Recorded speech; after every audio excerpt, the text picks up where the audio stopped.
BNP সরকার গঠন করলে সারা বাংলাদেশে এই নারীদেরকে আমরা অর্থনৈতিকভাবে স্বাবলম্বী করে গড়ে তুলতে চাই। এবং এই জন্য সমগ্র বাংলাদেশে আমরা মায়েদের কাছে, প্রত্যেকটি ঘরের গৃহিণীর কাছে আমরা ফ্যামিলি কার্ড পৌঁছে দিতে চাই। আমি সংক্ষেপে আপনাদের সামনে দুটো কথা বলি। আগামী কয়েকদিন পরে অর্থাৎ 12 তারিখে বাংলাদেশের মানুষের বহুল প্রত্যাশিত একটি নির্বাচন হতে যাচ্ছে। বিগত 1 যুগেরও বেশি সময় ধরে বাংলাদেশের মানুষ তাদের ভোট প্রদানের অধিকার থেকে বঞ্চিত ছিল। এই অধিকার কেড়ে নেওয়া হয়েছিল, কিন্তু এই অধিকারকে বাংলাদেশের মানুষের কাছে ফিরিয়ে আনার জন্য বহু মানুষ, রাজনৈতিক দলের কর্মী, বিভিন্ন শ্রেণী পেশার বহু মানুষ তাদের জীবনকে উৎসর্গ করেছে। বহু মানুষ পঙ্গুত্ব বরণ করেছে, বহু মানুষ জুলাই আন্দোলনে, গণঅভ্যুত্থানে বহু মানুষ অন্ধ হয়ে গিয়েছে। কিন্তু আজ বাংলাদেশের মানুষ তাদের এই অধিকার ফিরে পেয়েছে। এখন প্রিয় ভাই বোনেরা, 12 তারিখে তো ভোট হবে। 12 তারিখে বাংলাদেশের মানুষ ভোট দিয়ে তাদের পছন্দের প্রতিনিধিকে তারা বাছাই করবে। কিন্তু এই যে অধিকার, এই যে হাজারো মানুষ নিজেরা জীবন উৎসর্গ করে এই অধিকারকে প্রতিষ্ঠিত করেছে, আমরা শুধু যদি ভোটের মধ্যে থাকি তাহলেই চলবে না। এই 12 তারিখের নির্বাচন হতে হবে দেশ পুনর্গঠনের নির্বাচন, দেশ গঠনের নির্বাচন, মানুষের ভাগ্যের পরিবর্তনের নির্বাচন হতে হবে। এটি দেশের ভাগ্যের পরিবর্তনের নির্বাচন হতে হবে। প্রিয় ভাই বোনেরা, নিশ্চয়ই আপনারা গত 2 দিন আগে দেখেছেন যে বাংলাদেশ জাতীয়তাবাদী দল বিএনপি দলের পক্ষ থেকে আমরা এই দেশের নারী বা মা বোনদের জন্য কি করতে চাই আমরা উল্লেখ করেছি। আপনারা নিশ্চয়ই দেখেছেন যে আমাদের দলের ম্যানিফেস্টোতে আমরা উল্লেখ করেছি আমরা এই দেশের ছাত্র সমাজের জন্য কি করতে চাই।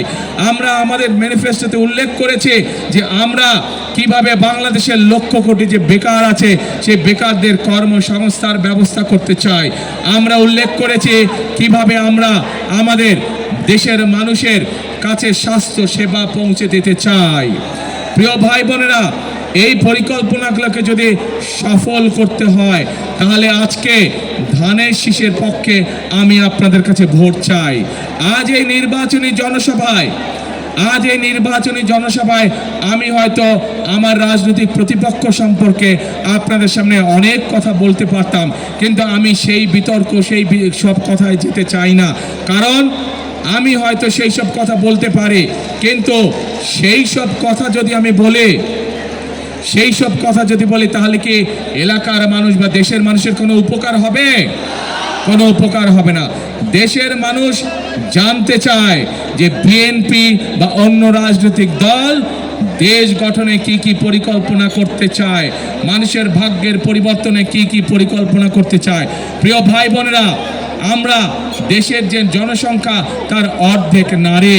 আপনারা জানেন দেশনেত্রী খালেদা জিয়া যতবার দেশ পরিচালনার সুযোগ পেয়েছেন উনি চেষ্টা করেছেন দেশের নারীদেরকে শিক্ষা ব্যবস্থা ফ্রি করে দিতে, এবং সেই জন্যই এই দেশে বাংলাদেশে আমাদের মেয়েরা ক্লাস 1 থেকে শুরু করে ক্লাস 12 পর্যন্ত তাদের শিক্ষা ব্যবস্থা ফ্রি হয়েছে।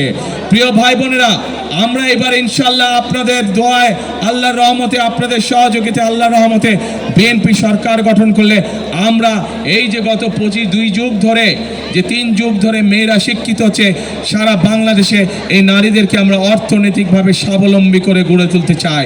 এবং এই জন্য সমগ্র বাংলাদেশে আমরা মায়েদের কাছে, প্রত্যেকটি ঘরের গৃহিণীর কাছে আমরা ফ্যামিলি কার্ড পৌঁছে দিতে চাই, যেই ফ্যামিলি কার্ডের মাধ্যমে সরকারের পক্ষ থেকে তাদেরকে সহযোগিতা করা হবে। এবং সেই সহযোগিতার মাধ্যমে ধীরে ধীরে বাংলাদেশের প্রত্যেকটি খেতে খাওয়া মানুষ, প্রত্যেকটি খেতে খাওয়া নারী, প্রত্যেকটি খেতে খাওয়া পরিবার ধীরে ধীরে স্বাবলম্বী হয়ে গড়ে উঠবে।